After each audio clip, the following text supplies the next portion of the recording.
Well, now we're joined by a very special guest in the Subculture After Dark crypt. Lee, welcome to the crypt, and watch out for the cobwebs and the dead bodies in the corner. But this is your first time in the crypt, so welcome. It is. Thanks for having me. I'm super excited to be here. Now, Lee and I are going to review a brand new show that mixes wrestling with heavy metal and also Shakespearean style acting in a sense, because one of the shows at this year's Melbourne Fringe is a show that has come all the way from its roots over in the UK, where it picked up awards and got praise at the Edinburgh Fringe. I'm talking about Mythos Ragnarok, which basically tells the stories of Odin, Loki, Thor, Freya, and a bunch of others, and almost tells the creation story of Norse mythology, and then looks at some of the battles and the stories that happened within that mythology. It's put together by Ed Gamester, who, of course, for people that listen to our Subculture show regularly, will have heard on the show talking about it. But this is very, very different. Like I said, it mixes wrestling with theatre. And Lee, when you first heard about Mythos Ragnarok, you were not that excited about going to see it. But how do you feel now after you've seen it? Well, I guess I'm not really into wrestling per se. I don't follow the sport or anything like that, so I was a little bit hesitant at the start. But I guess we were lining up for another show at the Fringe Festival, and while we were lining up, Ed Gamester actually came in costume and met us and was encouraging people to come to his show.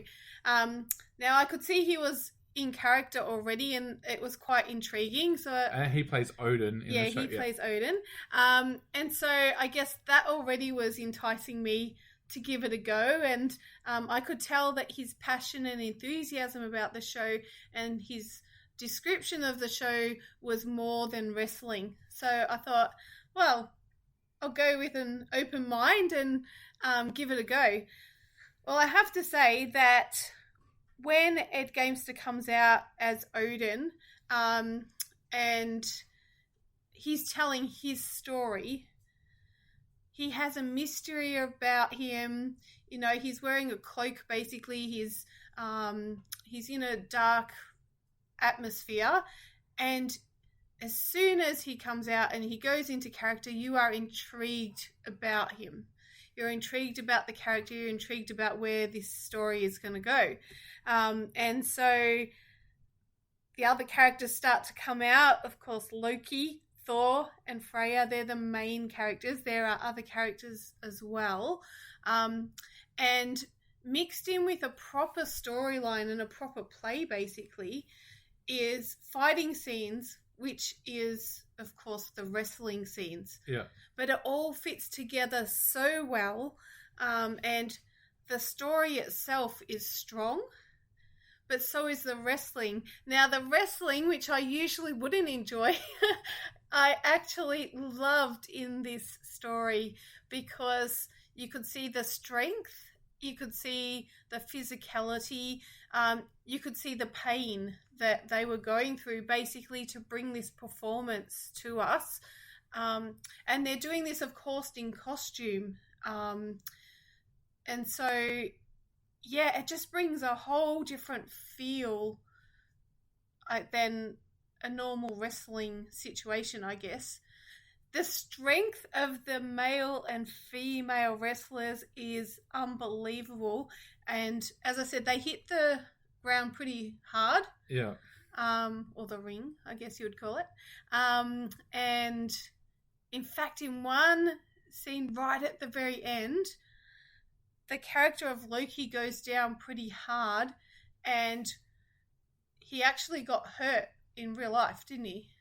Yeah, it did. You could tell that he was in a fair bit of pain at the end of the show, but as Ed said in the interview, like with me, like that happens. It happens in wrestling. It happens with their show, and yeah, they basically ice up and get on with it the next night. So yeah.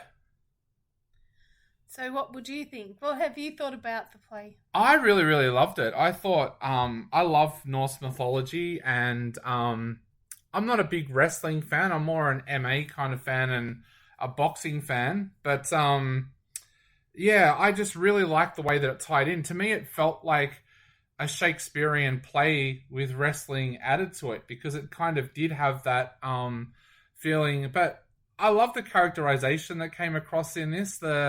The actor who played Loki had a cheekiness about him. He was fun. Yeah, but the wrestling part of it as well adds a whole new dynamic to it, because, like you said, like, you don't really get that vibe of what it's like until you sit there and you watch Freya pick up like Loki and throw him across the platform. It's like, it's absolutely amazing. And of course, there's lots of other characters in there. And I think a lot of people might think that because it does have a wrestling element to it, that perhaps the theater side of it would be let down. But there was so much in there that I loved. Like, even you talked about Odin at the start. Odin is standing there and he's giving a speech about the two lands that they believe were there at the start of the world, and the land of the sun and the land of the ice.